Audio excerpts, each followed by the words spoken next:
বৰ্তমানৰ চৰকাৰে পঞ্চায়ত নিৰ্বাচন অনুষ্ঠিত হোৱাটো নিবিচাৰে। বিজেপিৰ তৃণমূল পৰ্যায়ত অৱস্থা ভাল নহয়। শনিবাৰে শিৱসাগৰ বেতবাৰীত বিজেপি নেতাসকলে গাঁৱলৈ যাবলৈ ভয় কৰে বুলিও কটাক্ষ কৰে গৌৰৱ গগৈয়ে। গাঁৱলৈ গ'লেই মহিলাসকলে বিজেপি নেতাসকলক প্ৰশ্ন কৰিব, গছপুলি ৰোপণ কৰা 10,000 টকা ক'ত? লাখপতি বনাব বুলি কৈ এতিয়াও লাখপতি নকৰিলে কিয়? এই প্ৰশ্নসমূহৰ সন্মুখীন হ'বলৈ ভয় বিজেপিৰ। অন্যহাতে আগন্তুক পঞ্চায়ত আৰু বিধানসভা নিৰ্বাচনত আন বিৰোধী দলসমূহৰ সৈতে ঐক্যবদ্ধ হৈ নিৰ্বাচনত অৱতীৰ্ণ হ'বনে নহয় সোধা প্ৰশ্নৰ উত্তৰত কৌশলী মন্তব্য কৰা গৌৰৱ গগৈয়ে আলোচনাৰ দুৱাৰ সদায় মুকলি থাকিব বুলি মন্তব্য আগবঢ়ায়। ইয়াৰ প্ৰথম দিনৰ পৰাই মই কৈ আছিলোঁ যে বৰ্তমান চৰকাৰ পঞ্চায়ত নিৰ্বাচন পাতিবলৈ নিবিচাৰে। তেওঁলোকৰ আজি দলৰ এনেকুৱা এটা অৱস্থা যে তৃণমূল পৰ্যায়ত তেওঁলোকে প্ৰাৰ্থীসকলে পোৱা নাই, কেণ্ডিডেট তেওঁলোকে পোৱা নাই। বৰ্ডত কোন উঠিব আজি এনেকুৱা প্ৰাৰ্থীসকল আজি বিজেপি দলে পোৱা নাই আৰু বেলেগ অনন্য দলৰ পৰা ল'বলৈ বিচাৰিছে।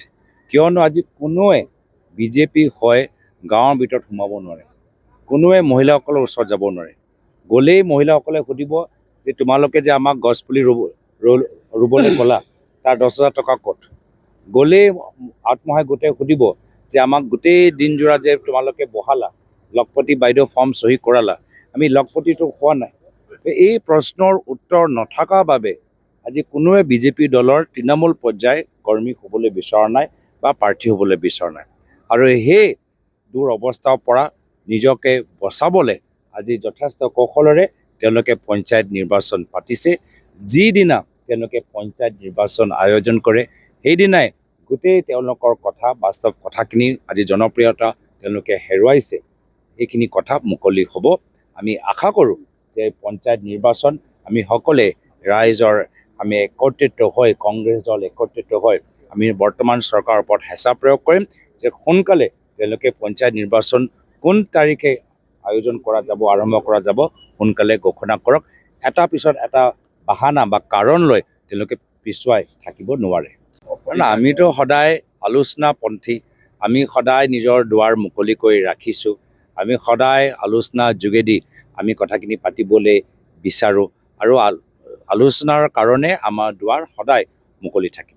অখিল গগৈয়ে কৈছে যে কংগ্ৰেছে আচলতে স্বেচ্ছাচাৰীমূলকভাৱে অকলে প্ৰতিনিধিত্ব আগবঢ়োৱাৰ কৌশলতা কৰিছে। চাওক, বিভিন্ন ৰাজ্যত আমি কেনেদৰে অন্যান্য দলৰ লগত মিলা প্ৰীতি কৰিব লাগে আমি সেইখিনি পৰম্পৰা আগৰ পৰাই ধৰি ৰাখিছোঁ।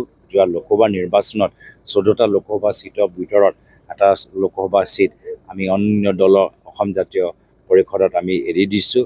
তো সেই কাৰণে মিত্ৰতা পৰম্পৰা কেনেদৰে ৰাখিব লাগে, মিত্ৰসকলৰ লগত কেনেদৰে কথা পাতিব লাগে, গোটেইখিনি পৰম্পৰা আদৰ্শ কংগ্ৰেছ দলে ভালদৰে জানে।